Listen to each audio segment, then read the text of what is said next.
como é que tu vês o ofício? Como vês o ofício? Como vês a profissão? É linda a É pergunta dessa maravilhosa. maneira. É linda. É 4 palavras. Como vês o ofício? Há de palavras que precisam de muitas palavras para responder, mas sim, sim. Ahm, Vejo de muitas maneiras, o que não sei se é necessariamente bom ou mau, não é? Vejo com preocupação, no aspecto enfim, mais laboral, digamos assim, da precariedade dos jornalistas, e do ambiente das redações, que se tornou muito fabril, digamos, não é? Há uma lógica de produção contínua e não tanto de reflexão, de análise. Claro que o jornalismo noticioso é rápido, tem que ser rápido, mas ainda assim a maneira como vamos abordar as coisas pode ser mais pensada ou menos pensada, ou mais reflexiva ou mais imediatista, enfim. Porque isso era uma das coisas que, quando eu e tu começamos nas redações, até com partilha com jornalistas mais velhos, uma das coisas que era francamente interessante no ofício e na profissão era esse debate permanente da ideia e da maneira de fazer. Exatamente, exatamente. Isso é uma das coisas que eu sinto que se tem perdido muito por várias razões. Só para te dar uma ideia que tem a ver mais com o meu percurso pessoal, eu quando fui jornalista freelancer a primeira vez, que foi mais ou menos há 20 anos, lembro-me que aquilo que sentia mais falta e aquilo que me fez voltar a querer estar numa redação era exatamente o ambiente de redação, essa partilha, essa discussão, esse aprender com o que via fazer, a maneira como os jornalistas mais velhos atendiam o telefone, contactavam com a fonte, faziam, enfim, pressão para conseguir... Eles não ensinavam, eles mostravam. Exato, e nós estávamos atentos, não é? Neste momento, muito agravado pela pandemia, mas que já era bastante assim, as redações são sítios extremamente individualistas, em que cada jornalista está com umas cenas nos ouvidos, como nós estamos agora, mas por razões técnicas, com os não é? A tirar as suas entrevistas, a olhar para o seu computador, e portanto esse lado relacional, que no fundo que também implicava alguma crítica, não é? Porque ouvíamos as opiniões em relação aos trabalhos uns dos outros, até, não estou a dizer que isso desapareceu, mas é menos natural, menos imediato, menos... Perdeu-se a colmeia? Eu tenho essa sensação. Depois há aspectos que têm mais a ver com a evolução da sociedade em geral, que não é só o jornalismo, não é? Que há 20, mas mais ainda anos atrás, havia muito a parte relacional para além da parte profissional, ou seja, os jornalistas encontravam-se, enfim, muitas vezes para beber copos, mas também não apenas, mas... Era um pretexto para estarem todos juntos. Era um pretexto para estarem todos juntos e, portanto, o jornalismo ia muito para além da vida da redação, não é? Neste momento as pessoas estão...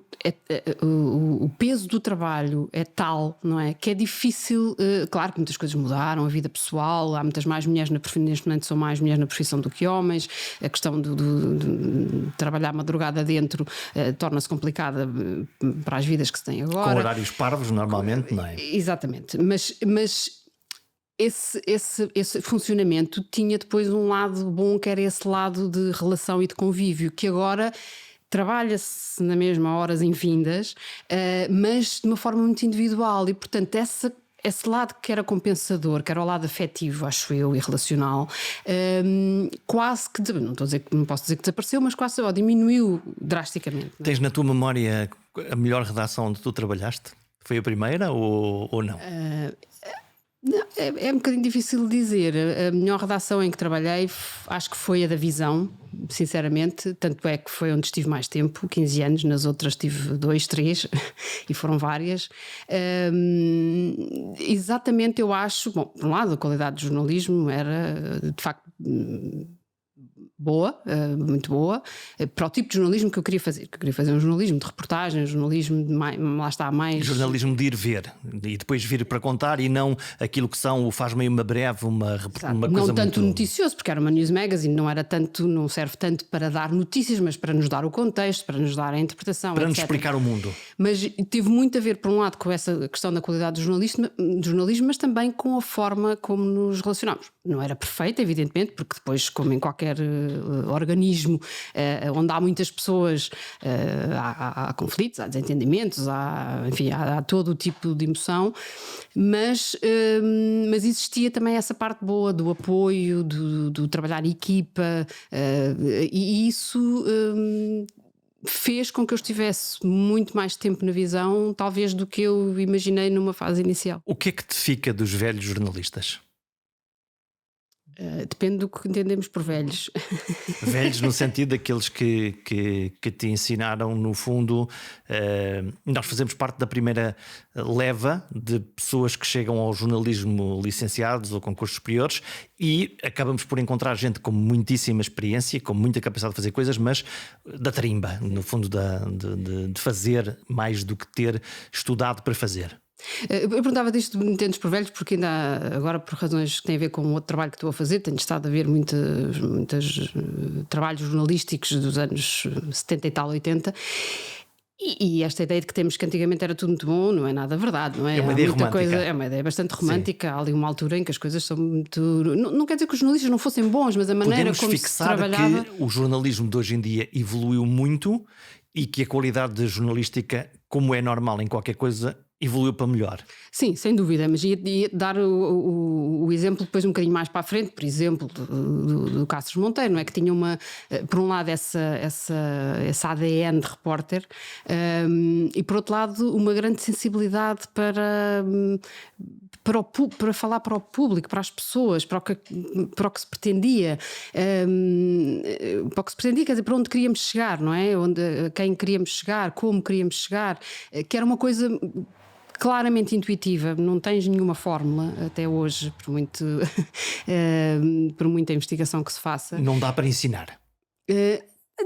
Eu acho que dá para ensinar, mas não fechando, ou seja, não dizendo isto é assim e não pode ser de outra maneira, mas dizendo como se pode chegar àquilo que pretendemos da melhor maneira, com a melhor qualidade, servindo melhor o leitor, que esta ideia de servir é muito importante para o jornalismo, e lá está, isso aprende-se de facto nas redações, no convívio, no contacto, nas perguntas, nas dúvidas, no que corre mal também, quer dizer, não é? Por exemplo, esse é um exemplo, mas há muitas outras pessoas que me ensinaram, às vezes até com experiências negativas. Sim. Por exemplo, o meu início no jornalismo foi muito de está tudo uma porcaria, para não dizer uma palavra mais feia, isto é tudo uma merda, vai refazer, exatamente. Portanto, isto era o típico. Não estou a dizer que fosse muito simpático, não era às vezes duro, gente não é? Bruta, não é? Também tive essa experiência. Mas a verdade é que, por um lado, tu sabias que aquilo era profissional, porque a seguir lá estávamos noutras circunstâncias e ninguém estava zangado. E havia uma rede, no fundo, esta gente fazia-te uma rede e dizia isto não presta, reescreve, eu acredito em ti, mas isto não funcionou bem, toca a experimentar outra vez. Isso, e havia alguém a ajudar, ou seja, voltava a ser olhado, não é? Voltava a ser visto, não é? E eu aprendia com essa, só para teres uma ideia, eu lembro-me que nos primeiros tempos, portanto, o meu primeiro emprego, no sentido com contrato, etc., foi no jornal Tal e Qual. E eu, durante algum tempo, não sei agora quanto, guardava o texto que eu tinha escrito e o texto que tinha sido editado. Verdade. Para ver a evolução. Para ver o que é que tinha sido corrigido. Obviamente não estava toda a hora a olhar para aquilo, mas eu achava importante perceber o que é que eu tinha feito mal. Portanto, esse processo, não é? Esse processo de aprendizagem. E hoje eu acho que, obviamente, há muitas maneiras de aprender e não tem que ser esta, não é? Também não vou dizer que este é o único caminho. Mas a urgência, a rapidez, rotinhas, o fazer, porque é preciso, no fundo, encher espaço, Sim. Não é? Que é o espaço É preciso alimentar o cavalo. da digital, digamos assim, que não tem finitude. E esta é uma questão também muito importante. 24 sobre 24 horas é Com espaço infinito, não é? Tu tinhas. Não há deadline, não há tempo de Quando fecho. estás na imprensa ou as rádios e televisões continuam a ter um pouco isso, mas depois também tem mesmo ao digital, não é? Portanto, voltamos à questão. Mas a imprensa em papel tinha um limite, não é? Tinha X páginas, X caracteres. O digital não tem limite. Claro que, no fundo, fazem-se peças relativamente pequenas na mesma, não nem sempre, mas porque sabemos que as pessoas têm pouco tempo para despender. Leem 2 parágrafos e já foram embora. Pronto, mas podes fazer uma coisa gigantesca, que isso não é impossível, não há esse limite. O que tem as suas vantagens, como é evidente, não é? Mas altera muito as regras iniciais do jogo. As regras então, agora serão outras. O digital, apesar de ter sido ou estar a ser vendido como a última bolacha do pacote, a par da gratuitidade dos conteúdos, matou o jornalismo ou está a matar o jornalismo? Não, acho que não podemos dizer isso. Acho que transforma muito. Talvez tenha matado uma certa maneira de fazer jornalismo, eventualmente. Porque o modelo de pagamento baseado na publicidade genericamente esvaiu-se e praticamente desapareceu, quer menos investimento publicitário, e por outro lado lá está esta noção de que eu posso ir ao santo Google, ou posso ir a qualquer página de qualquer jornal ou revista ou televisão e está lá tudo, porque é que eu hei de pagar para ter aquilo? Pronto, mas aí a questão é exatamente que matou o modelo de negócio. Não matou o conteúdo. Não acho que tenha morto o jornalismo, não é? Porque eu não tenho essa. Há muitos pessimistas que acham que sim, que acabou, digamos assim. Eu não acho isso, e por várias razões, mas uma delas é bastante simples de compreender, que é: o ser humano precisa de histórias. E quando eu digo histórias, não tem que ser a história da carochinha. Histórias no sentido de narrativas, no sentido de conhecer a realidade. Precisa de saber o que o rodeia, o que acontece, o que se passa, até para se sentir seguro. Precisamos disso, procuramos isso insistentemente, constantemente. E, portanto, não me faz sentido que uma coisa que seja tão necessária, intrinsecamente necessária, deixe de existir. Poderá ter outros moldes, e tem muito agora esta característica do gratuito, embora também se esteja a ver cada vez mais essa limitação. Ou seja, cada vez mais órgãos de comunicação que não nos deixam aceder, a não ser que sejamos assinantes, não é? Está lá uma porta, põe a tua password ou paga qualquer coisa. Noto essa diferença nos últimos anos, 2, 3 talvez. Há mais órgãos de comunicação a fazer essa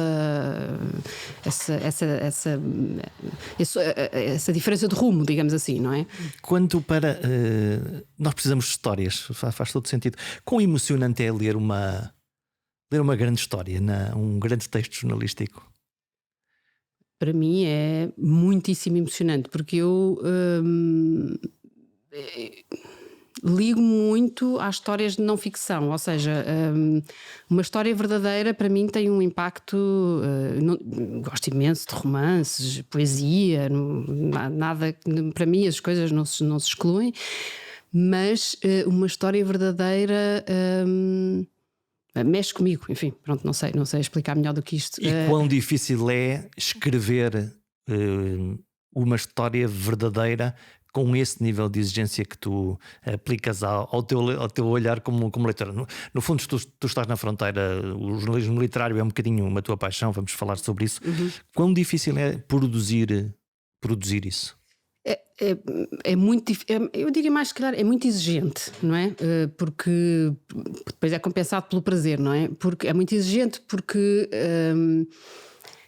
tens que ter o mesmo que precisas para um jornalismo mais rápido, digamos, mais noticioso, não é? Portanto, não é nenhuma. Aqui não estamos a dizer que uma coisa é pior que outra, é diferente. Precisas de seguir o percurso de investigação, de fazer perguntas, responder às perguntas tal e qual como para fazer uma breve, uma notícia muito corriqueira, vamos usar a expressão, e depois Tudo isso, embora um bocadinho mais, porque para uma breve não precisas de tanta informação, não é? Portanto, precisas de investigar, de ir encontrar fontes que têm perspectivas diferentes, etc.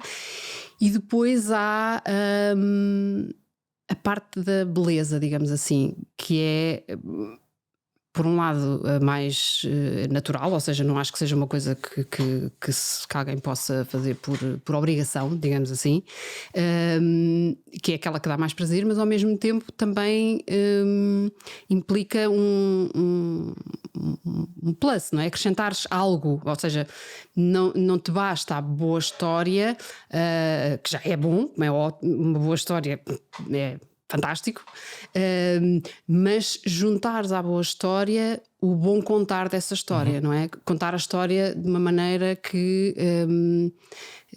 chegue mais, que nos emocione, que nos toque, que nos diga, que nos faça pertencer àquela história. Como a leitura tem esta coisa extraordinária que infelizmente acho que se passa pouco às gerações mais jovens, que é uma relação. A leitura é uma relação. O livro que eu leio não é o mesmo que tu vais ler outro livro. As palavras são as mesmas, as páginas são as mesmas, mas tu vais ler outro livro. Vais acrescentar lá.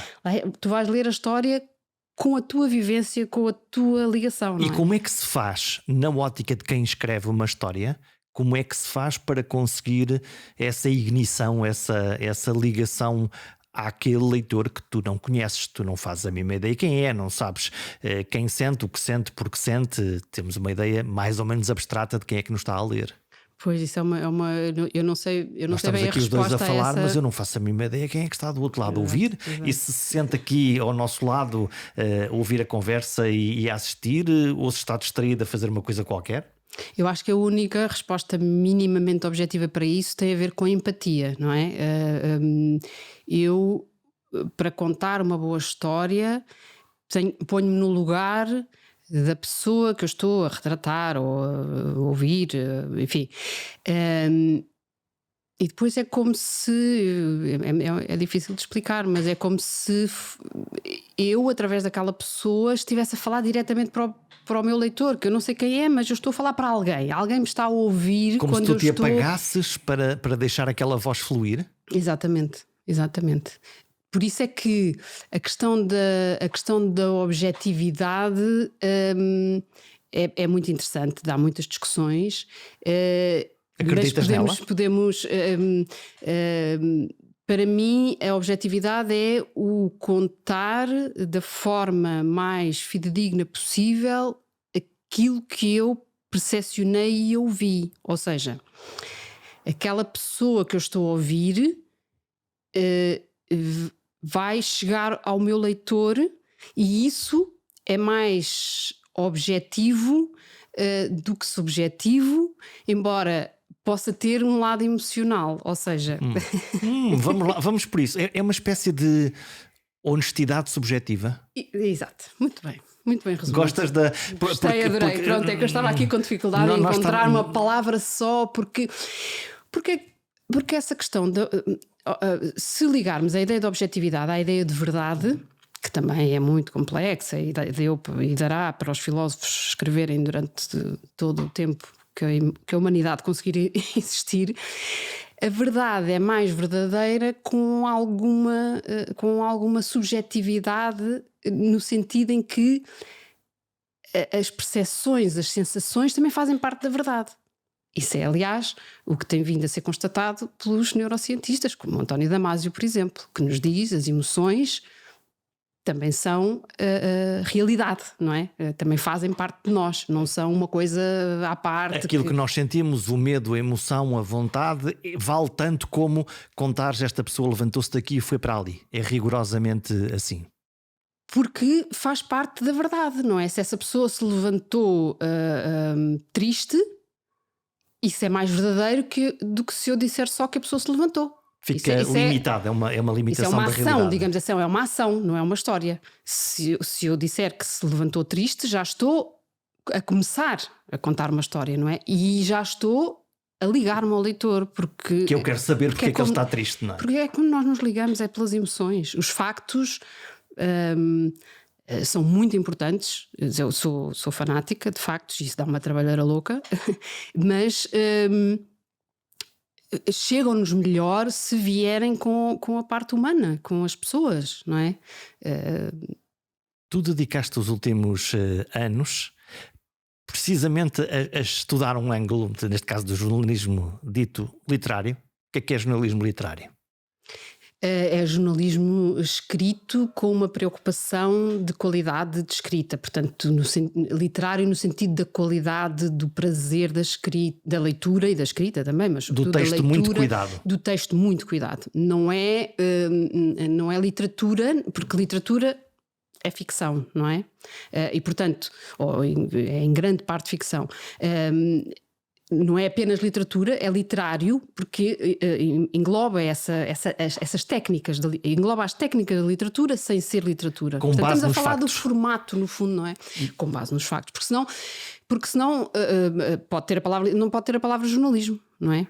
Quando tem a palavra jornalismo, temos de ter o lado. Isso não é literatura, e maravilha, que bom que é ver literatura. E tu metes-te numa empreitada nos últimos anos, uma loucura, digo eu, fazer um doutoramento sobre isto, que é fazer o quê? Tentar medir de uma forma objetiva, lá está a objetividade da ciência, a possibilidade de replicar isto, conseguir replicar na leitura de um texto mais literário com estas características, ou um texto mais seco, mais formal, mais notícias normais, vamos lá assim, qual era o impacto da resposta até fisiológica das pessoas nas pulsações, no respirar e misturando com percepções. Tu fizeste o quê? Matéria-prima? Foste buscar o quê? Foste buscar um texto muito especial. Que texto é este? É verdade, isso foi entregue agora em dezembro, portanto é mesmo muito recente, até tem a ver com a minha tese de doutoramento. Portanto, a partir de agora, a professora doutora Isabel Neri Isabel continuamos mesmo, a ser Neri, como me chamam os outros jornalistas, e eu fico muito satisfeita com isso, porque é um tratamento carinhoso. Mas, portanto, dizia eu que o doutoramento baseou-se exatamente nesta ideia de tentar perceber até que ponto é que o jornalismo de qualidade neste sentido, mais estruturado, mais investigado, escrito com mais cuidado, tinha ou não mais impacto nos leitores. E estavas-me a perguntar com base em quê? O texto que eu escolhi foi o texto Hiroshima, do John Hersey, que é um clássico do jornalismo literário, que é um texto de facto fenomenal, que conta a história dos sobreviventes da bomba atómica. Um ano depois da bomba atómica ter sido lançada em Hiroshima, chama-se o título é exatamente Hiroshima.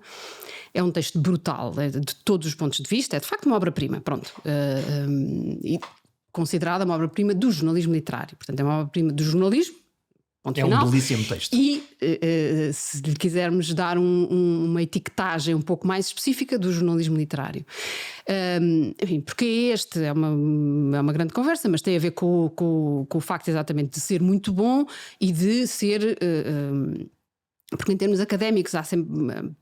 Tudo pode ser questionado, não é? E, portanto, este Foste texto muito questionada. É claramente aceito como tal e, portanto, foi muito questionada como devia ser. Correu muito bem nesse sentido, quer dizer, a parte da defesa, digamos assim, faz parte, mas o próprio processo também foi sempre muito questionado, porque eu fiz uma coisa que nunca se tinha feito para este tema e com estes métodos. Vamos lá entrar nas entranhas do teu processo. O que é que tu fizeste?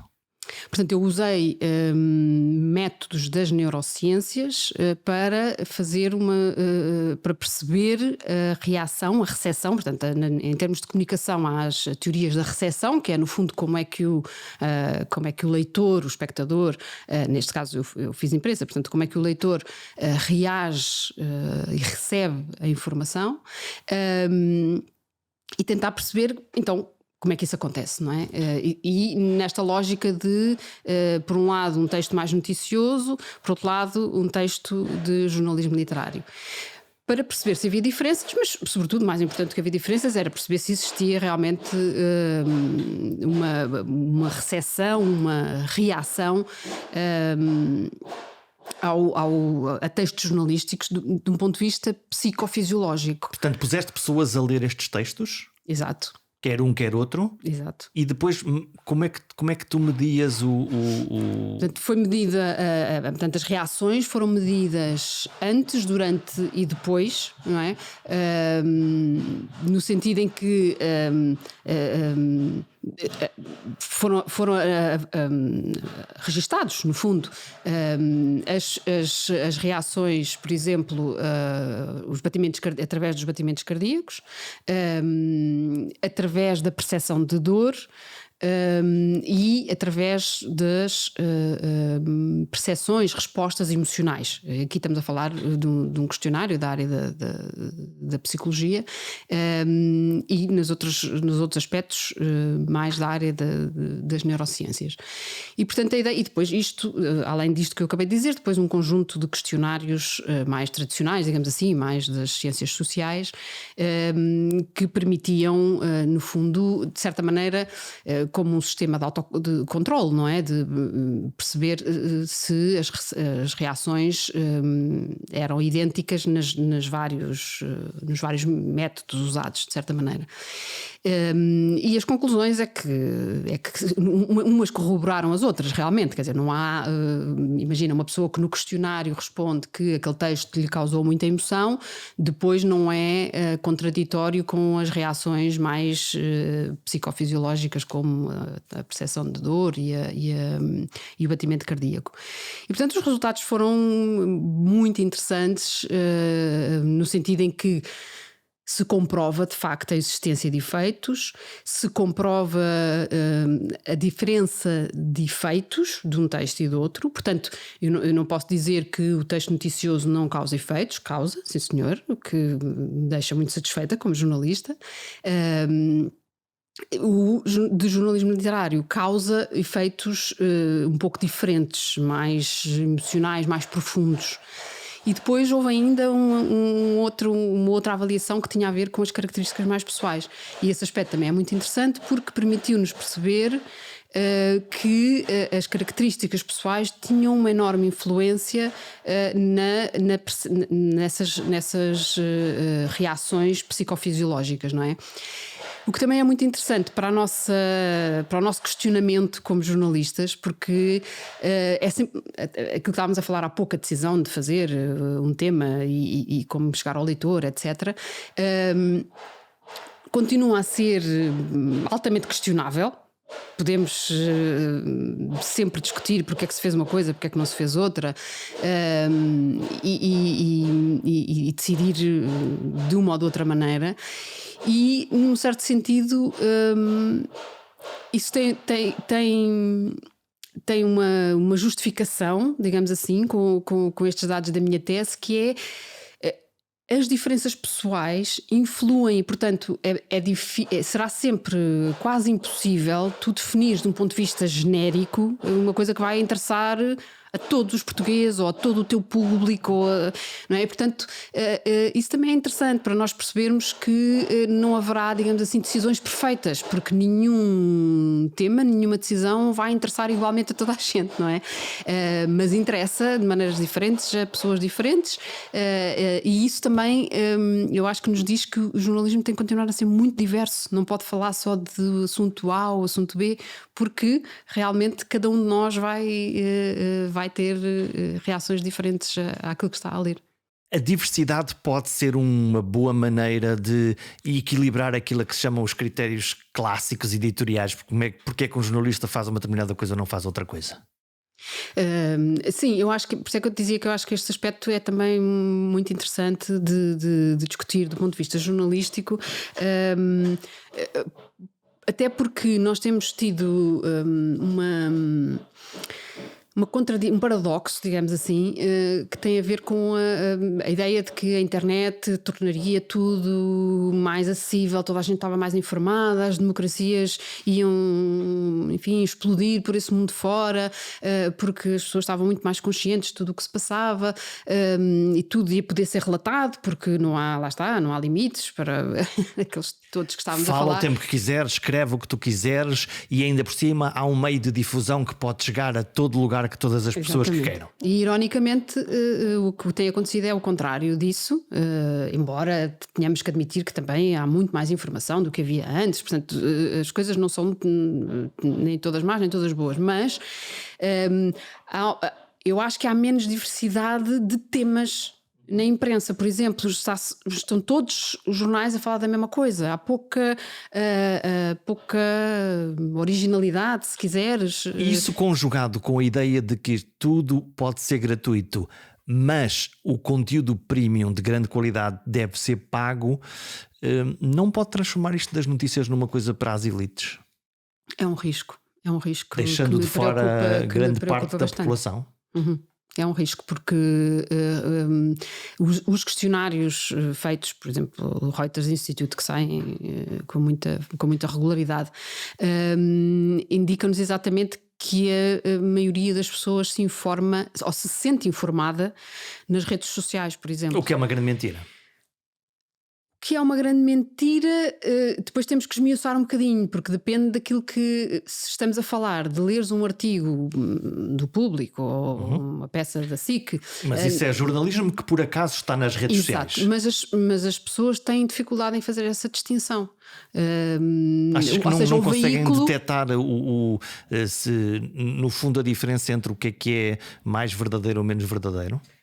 Essa dificuldade tem vindo a crescer, é o que os estudos também indicam, a dificuldade de separar o real do virtual ou ou do entretenimento ou também. Da mentira, não é? Ou da mentira, sim, daí o grande drama que temos vivido com a questão das fake news, que não são novas, existem desde que existe humanidade e necessidade de comunicar. Então qual foi o clique? Porquê que agora nós vemos algumas fake news, notícias falsas, são tão parvas, são tão obviamente uma patranha, e parece que há um atrativo, um imã. Um imã, e eu até digo mais, um imã de pessoas cultas, muitas delas, e que tu dizes, mas onde é que está o ceticismo? Onde é que está a pergunta sobre isto? O que é que está a acontecer? Uma das minhas perplexidades é porque é que notícias falsas que transandam a falso, apesar disso, continuam a fluir, a fazer o seu caminho e a ter pessoas a falar delas como se elas fossem tão válidas como a verdade. Vamos lá à palavra. Olha, este é um assunto muito interessante, a que me tenho dedicado bastante, sobretudo por causa da literacia para os média, que estou envolvida em vários projetos desses, nomeadamente através do Sindicato dos Jornalistas, que começámos e é um grande projeto sobre isso, entre portugueses e espanhóis, que é precisamente verificação dos factos. Agora o Iberifier, sim, essa é a mais recente, é um estudo em que estamos a colaborar. E há muitas outras pessoas a fazer estudos sobre isso, até nomeadamente nas áreas das neurociências, etc. E, portanto, é um tema que é talvez mais complexo do que possa parecer à primeira vista, não é? Exatamente porque temos estas ideias. Não, pronto. Qual foi a ideia com que eu cresci, e tu também, acho, de certeza, que é...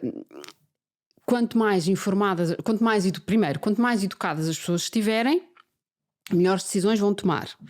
Quanto mais informadas estiverem, mais pensamento crítico terão. E isto eu acho que talvez tenha sido relativamente verdade até agora. Até se subverter um bocadinho a lógica, as regras do jogo, digamos assim. Porque uma das coisas curiosas que se tem notado é que e por isso é que este assunto é muito complexo, porque normalmente as respostas são um bocadinho ao contrário do que estamos à espera. O nosso instinto será dizer: os miúdos vão ser muito facilmente enganados pelas notícias falsas porque leem pouco, porque não estão habituados a ler jornais, porque por são uma série de inocentes. razões, porque são inocentes, etc, etc.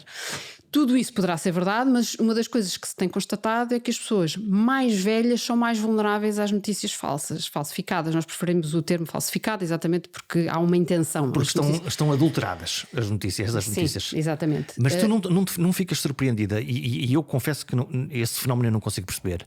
Eu não consigo perceber pessoas que, no fundo, são da nossa tribo, que são da comunicação ou que são do jornalismo, que leem livros, que têm pensamento crítico à cabeça e que subitamente, nossos amigos, nós apanhamos-los a defender aquilo que eu chamo de teorias, a Terra é plana, e que existe uma entidade qualquer que está a pensar um plano terrível, que a única coisa é que nos quer... de histórias, estás a ver? Não.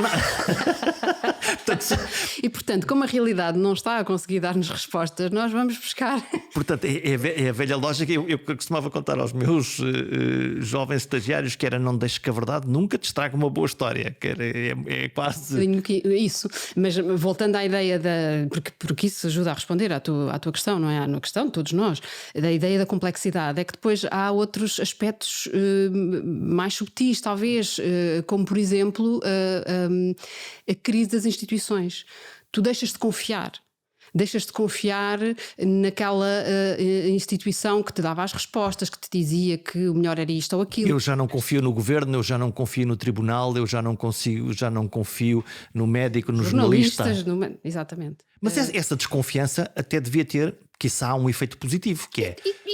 Eu penso que terá. Desconfio, logo vou verificar. Não é?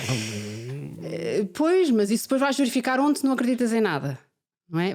Se calhar vais verificar naquilo que dá a melhor história. Então, enfim, de uma maneira muito simplificada, os às vezes jornalistas estão a falhar o seu papel de curadores. Também estão.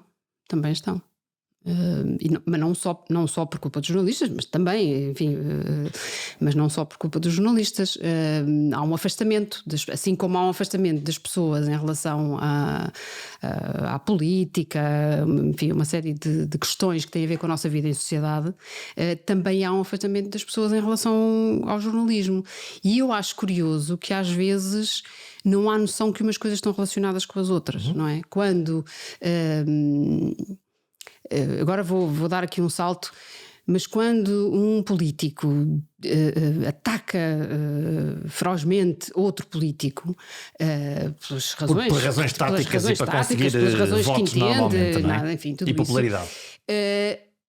A certa altura entra-se num nível tal que eu acho que se perde a noção de que isso se vira contra os políticos em geral e não só contra aquilo que se quer atacar. Tem um efeito de boomerang. Claramente, eu acho que isso tem... Mas depois há fenómenos muito curiosos. Eu não quero citar, até porque estamos em período eleitoral, mas nós gravamos no dia seguinte ao debate dos dois mais fortes candidatos a primeiro-ministros, Rui Rio e António Costa. E o debate foi genericamente, o tom do debate foi um debate civilizado, onde se trocaram ideias, enfim, aquilo teve a repercussão que é suposto ter. Mas ao mesmo tempo, ao longo destes debates, nós temos candidatos, quiçá de partidos mais pequenos, seguramente partidos mais pequenos, mas cuja agressividade da linguagem e a forma e a maneira põem quase toda a gente a comentar mais esses debates pela parafernália, pelo circo, quase, desculpem-me a expressão, do que propriamente o que é que eles disseram efetivamente, que ideias é que defendem, se forem eleitos o que é que vão fazer. Estamos todos muito animados com a cosmética, com o teatrinho.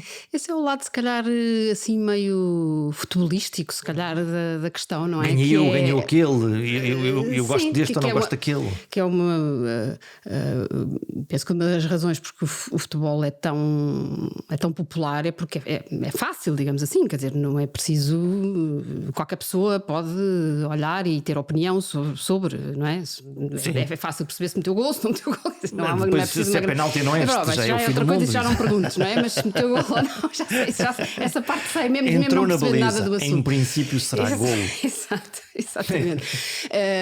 E portanto, no fundo é fácil seguir esses caminhos mais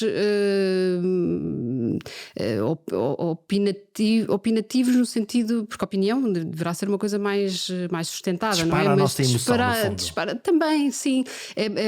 Consegues comentar com muita facilidade se a pessoa foi mais agressiva ou não. Já não comentas com tanta facilidade se o candidato estava bem preparado, se está a falar dos temas que... Gosto desta ideia, eu não gosto daquela. Se é uma ideia que já tinha sido dita, se já é uma ideia que já vinha de outro governo, para aí já tens que estar mais informado. Portanto, já estás a falar de outro nível de discussão e de conversa. E às tantas estamos a falar do acessório, porque estamos a falar da gafe do candidato, estamos a falar do momento em que ele se espalhou ao comprido numa coisa que se calhar não tem interesse nenhum, ao invés de nos estarmos a fixar de, ok, ele disse estas coisas que são mais interessantes e estas em que eu, por isso simplesmente, não concordo com este candidato ou com aquele. Que é o lado da curiosidade, digamos assim, que sempre existirá, não é? Agora, não pode ser suficiente para eu tomar uma decisão de voto, não é?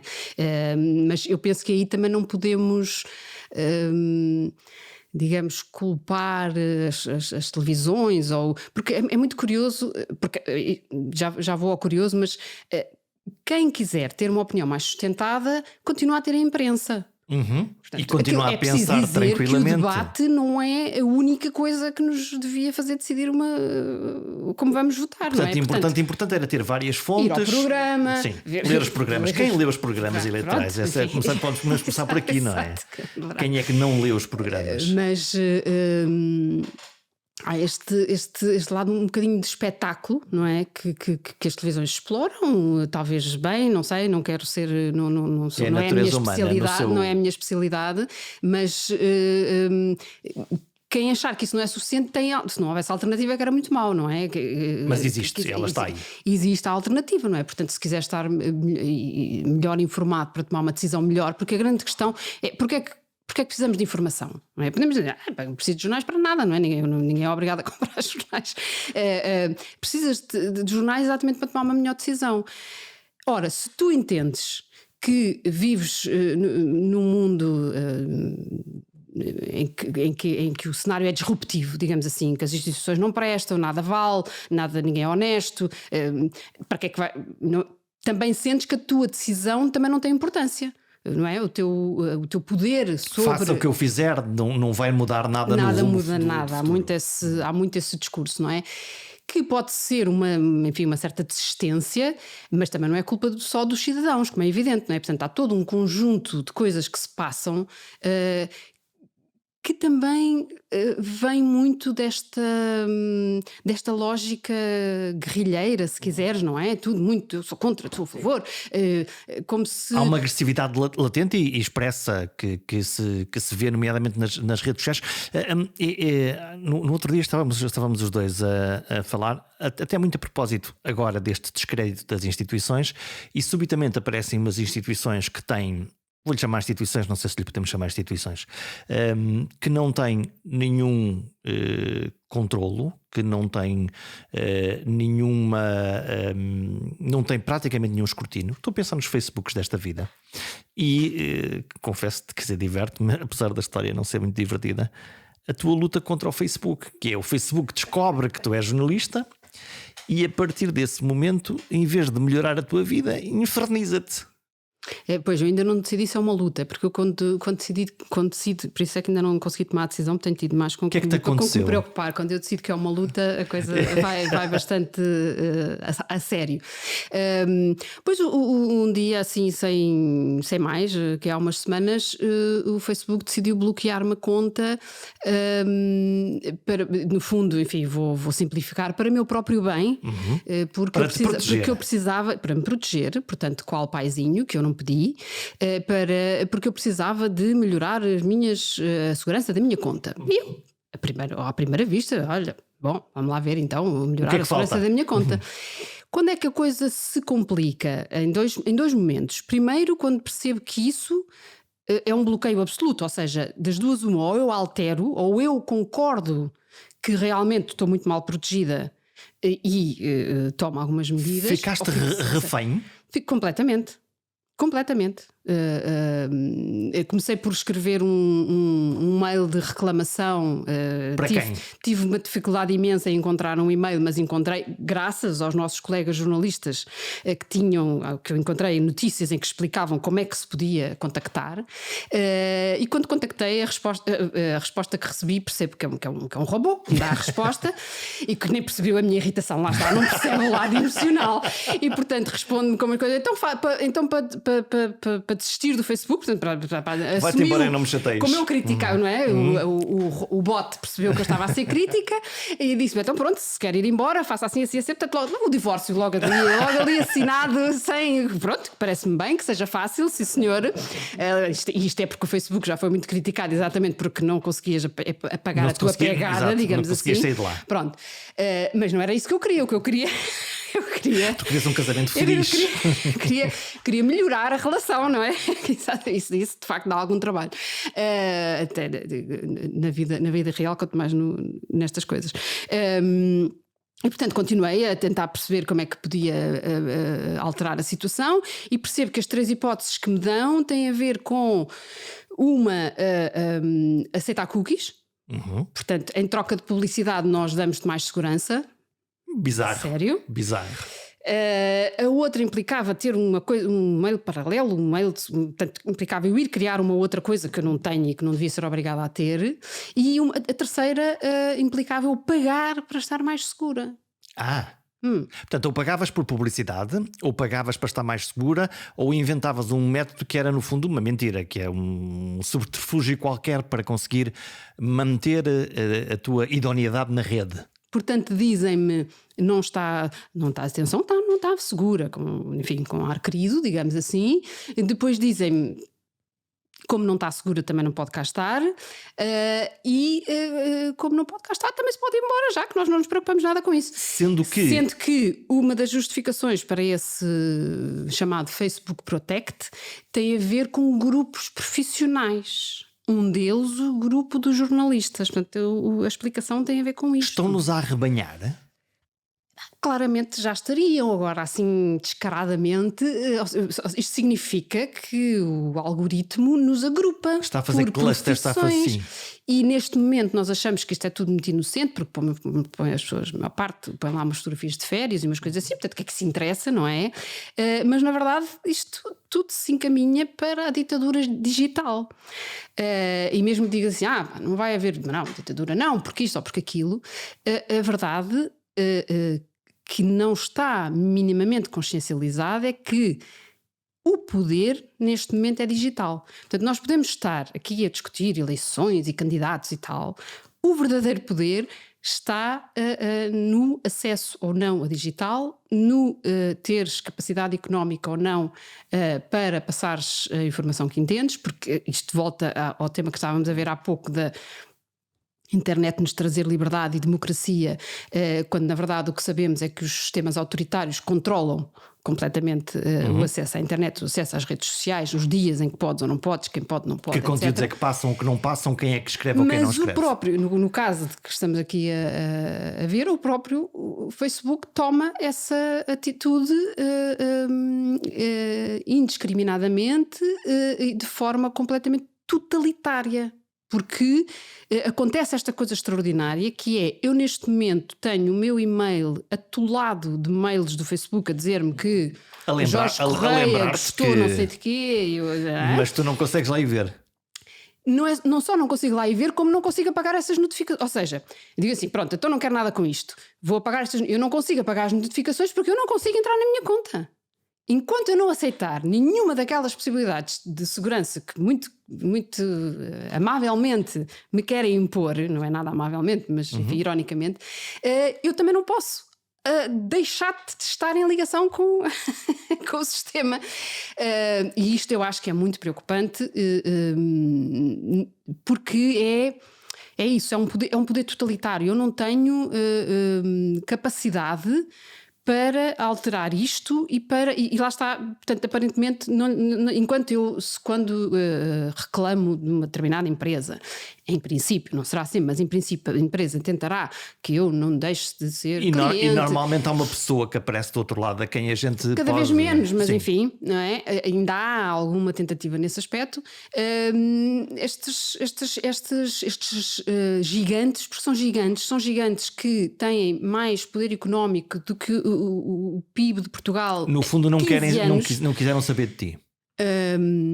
Pois, mas isso essa parte é com que eu convivo melhor. Sim. Eu não convivo nada bem, é com este conceito base que me podem impor e que a minha vontade não tem importância nenhuma, e que no fundo como eles são detentores da tecnologia, eu não tenho forma. Tu estás em casa deles, no fundo, quer dizer, aquela ideia de que aquilo também era nosso fugiu, não é? Claro.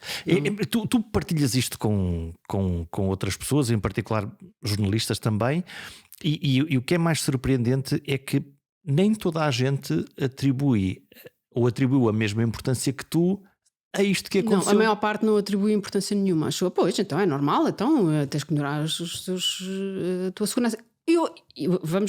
Já é um salto grande, mas vamos dar o salto de aceitar que sim senhor, que tem que alterar. Não desta forma, não de forma impositiva, não sem me dar qualquer hipótese sequer de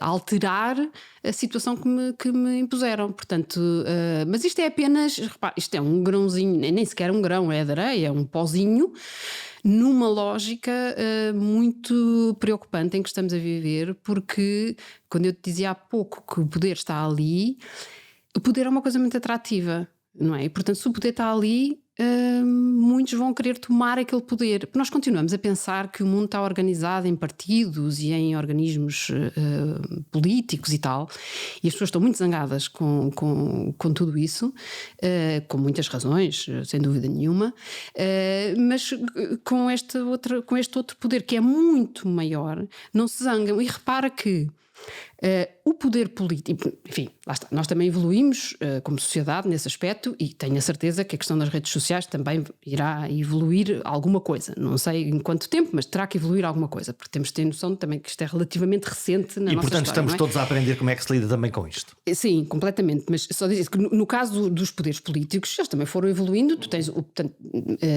nas democracias, e essa é uma das grandes vantagens das democracias, tens vários poderes que se controlam uns aos outros. Há um escrutínio geral e tu não pões os ovos no mesmo cesto. Tens um tribunal, tens um sistema judicial, tens um tribunal constitucional, tens um presidente da República, tens um governo, tens um parlamento, e portanto todos esses poderes devem... Quando alguém tentar abusar do seu poder, nós temos a expectativa de que o sistema vai funcionar e que... Pode não ser perfeito, mas vai funcionar. Mas há essa estrutura. O presidente agora, controla o governo, o parlamento controla o governo. No caso da rede social, diz-me tu, quem é que controla? Ninguém. E portanto, um poder deste tamanho não pode continuar à solta, digamos assim. Porque eu não posso basear-me apenas na boa vontade de quem tem todo este poder e todo este dinheiro, porque estamos a falar de um poder gigante economicamente, além do poder da informação. Portanto, estamos aqui numa conjugação muito enfim, preocupante, embora eu acho sempre que há a solução, mas só há a solução se as pessoas começarem a ter consciência e reagirem de alguma forma. Para fecharmos este episódio, este podcast, vou citar-te. A caminho do teatro encontro-me com uma amiga que me ofereceu os bilhetes. Mais adiante, um amigo que não via há 20 anos. E entre uma coisa e outra cruzo-me com uma figura pública que vou entrevistar, embora essa figura pública não saiba ainda que vai ser entrevistada por mim. Essa ideia é gira. Para quem não é nada esoterismo, só há uma explicação. Há muito tempo que não saía à rua. Isto estamos a dar cabo de vida, esta Covid, não está? Está mesmo, e acho que vai ser assim durante muitos anos, não só porque o vírus não vai desaparecer, mas também porque os efeitos sociais, psicológicos, emocionais vão estar aí, sem dúvida. Eu lembro-me agora que tu escreveste um livro, escreveste vários livros, escreveste, nomeadamente a biografia de Sofia de Melbrenner, salve-nos a poesia, mas há um pequeno livro que tu escreves que é um ensaio que é, na realidade, tu dizes, todos precisamos de histórias, não é? E tu contas a tua história de quando tu ficaste doente e o período que vai desde o seres saudável e imortal até esse acidente, um derrame cerebral, é disso que estamos a falar, e tudo aquilo que acontece. É uma história de vulnerabilidade. É também. Porque hoje, se calhar, sentimos todos assim, e tu sentiste de uma forma aguda num determinado momento, que foi estar no fundo de uma maca a ver as luzes do teto a contar esta história. É muito interessante que faças agora a ponto, porque eu tive reações muito diferentes da maior parte das pessoas em relação à pandemia logo numa fase inicial. Nunca num sentido negacionista, nunca num sentido que pronto, isto não é nada, não vale a pena estarmos preocupados, mas no sentido que, e digo isto muitas vezes, enganei-me em tudo relativamente à pandemia, menos ao facto de que iria ser uma coisa muito prolongada nas nossas vidas. Isso para mim ficou logo claro pouco tempo depois. Não vinha assim. E ia logo. E nesse sentido, achei sempre que o que precisávamos fazer era aprender a viver com essa nova realidade. E não tanto escondermos, fecharmos todos em casa. E não estou a dizer que isso não foi preciso num certo momento. Não vale a pena agora entrar nesse, porque já aconteceu tanta coisa que era difícil agora entrar aqui quando é que devia ter acontecido, não devia ter acontecido. Em algum momento, se calhar, justificou-se. Até porque estávamos todos a aprender, todos mesmo, não é? Como é que sobrevivemos a isto? Mas quando falava com outras pessoas, a certa altura, não foi logo, mas a certa altura comecei a pensar, talvez eu tenha esta perspectiva porque já passei por uma coisa que me fez pensar que a vida tinha de continuar apesar de estarmos perante um problema muito grave, porque no caso daquilo que eu tive, além de ter sido muito potencialmente mortal, porque 70% das pessoas morrem com aquilo que eu tive. Além disso, depois fui vítima de negligência médica, que é outro tema também muito interessante, porque em Portugal temos uma maneira de encarar o problema muito negativa para os doentes, porque se entra nesta lógica de negligência, que significa, do ponto de vista jurídico, uma lógica de crime. E, obviamente, na esmagadora maioria dos casos do que se trata é de um erro. A esmagadora maioria, bem, será uma coisa de filme, digamos assim.